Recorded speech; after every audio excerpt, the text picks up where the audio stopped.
السلام علیکم ورحمۃ اللہ وبرکاتہ۔ حضرت عائشہ سے مروی ہے کہ وہ فرماتی ہیں آپ صلی اللہ علیہ وسلم رات کو قرآن کے سجدوں میں سجدہ کرتے ہوئے یہ دعا کو تکرار سے پڑھا کرتے تھے، ایک دفعہ نہیں کئی بار۔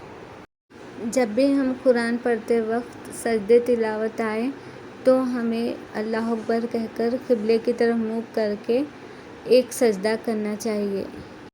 یہ میں اردو اور انگلش ترجمے کے ساتھ بتانے جا رہی ہوں۔ دعا: سجد وجہی للذی خلق وشق سمعہ وبصرہ بحولہ وقوتہ فتبارک اللہ احسن الخالقین۔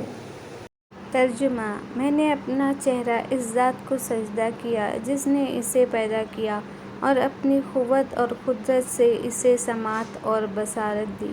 اللہ پاک ہے جو بہترین تخلیق کرنے والا ہے۔ I have prostrated my face to the one who created it and gave it hearing and sight by his might and his power. Glory is to Allah, the best of creators.